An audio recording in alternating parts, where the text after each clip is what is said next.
welcomed us into his house. We stayed there for Shabbat. And Friday night, I walked with him on the empty streets of Bnei Brak.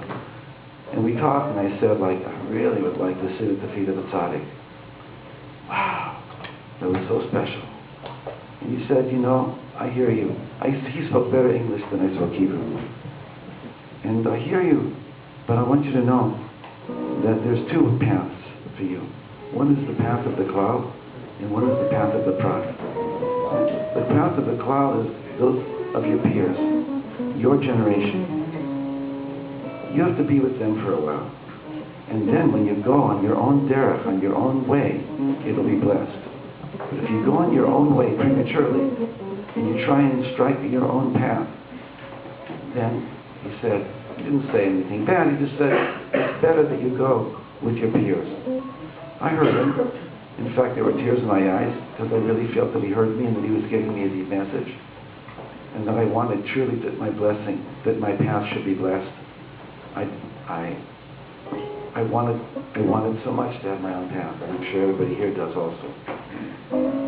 It's very important that we be with our peers, to love each other. So, the next day he came back from having spoken somewhere.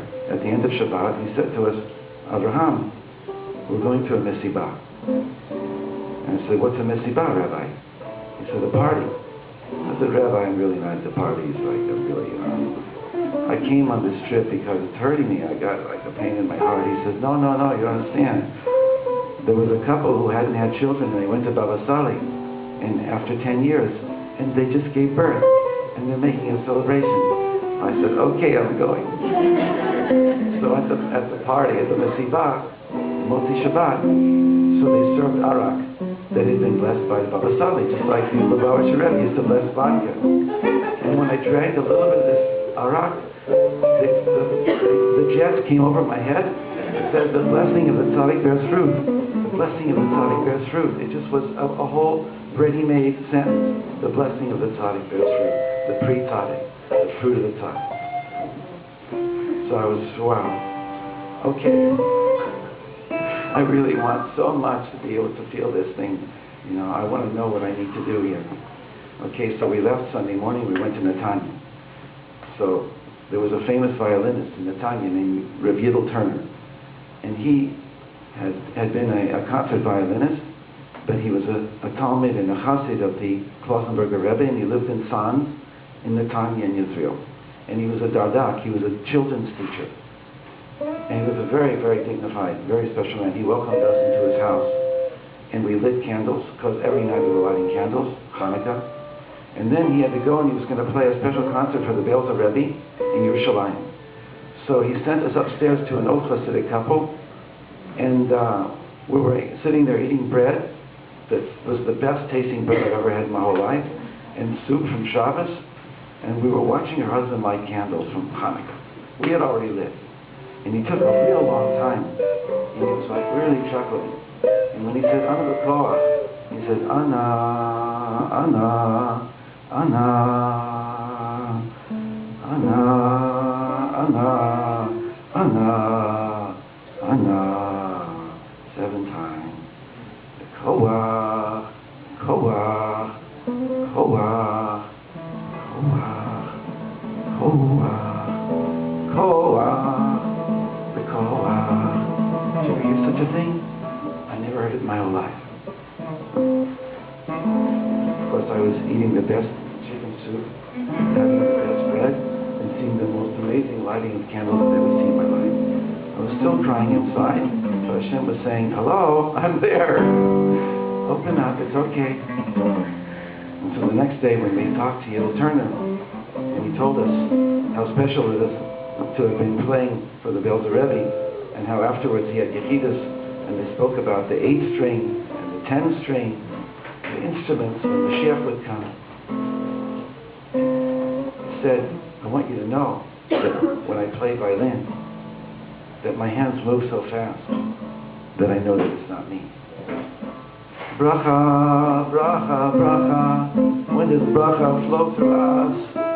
When we're not aware. Of course we want to be so aware, we want to have da'at, but the kind of da'at that doesn't that doesn't make us so self-aware and self-important, but the kind of dot that connects us to Hashem, to become a tzinor, a conduit of His blessing. And then one more part of the story. It was the last night. It was going to be the last night of Hanukkah, the 8th night of Hanukkah, and there were two more people we had to see. One was Rabbi Yosela. Rabbi Yosela was the 7th generation Yerushalmi, and he moved out of Yerushalayim, and he moved into the hills of Netanya, and he kept bees, and he grew orange trees. So parents took me to him, and we sat in his house. He looked at me, and he said, I'm glad you're here, but I want you to know one thing.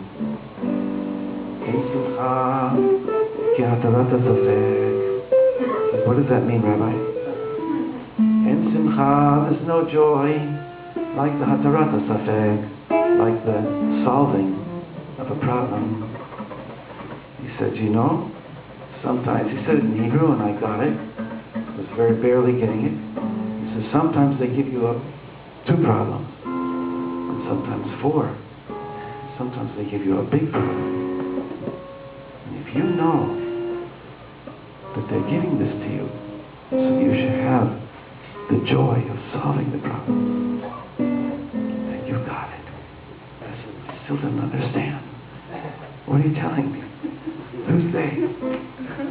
So in heaven, right? In heaven, they want to see who you are. They know who you are, but they want you to know who you are.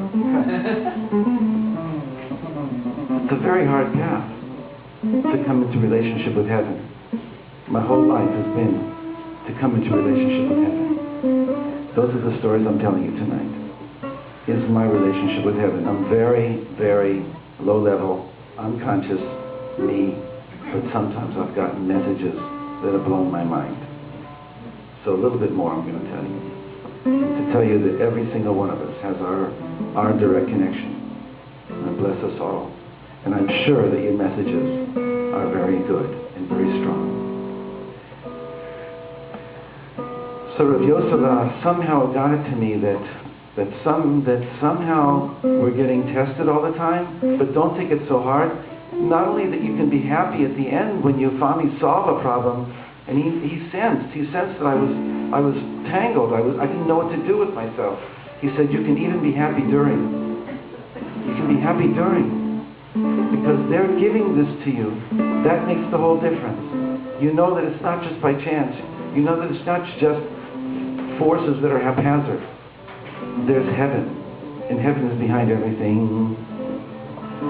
Wow, I don't know still to this day if I totally understand what Rabbi Yosef said. But he said it's time to leave. And as we were walking with him, I felt that this man's steps were the steps of a man that I wanted to be with. I wanted to be with Baba Sali. I wanted to be with Rabbi Shimon. I wanted to be with Gil Turner. These people were real. They were conduits of blessing. And now I was with Rabbi Yosef, and I was walking with him and with Paris, and we got to the point where he pointed and said, that's where you want to go. And I notioned to him that, but not with words, can I come with you? And he held up his hand, and we started walking away. Why does it have to be like this? And he was walking away, and that's the last I saw of Rabbi Yosef. And when I went back years later, 4 times I've gone back with my wife to look for where that house was, and it's not there. It's not there. I can't find it. So then we went to Baruch's house. Now, Baruch was still in Switzerland at a transcendental meditation retreat, but his wife was there with his kids. And we were waiting for him to come back. It was getting so late. It was the last night. So we decided to light candles. And I stayed with those candles.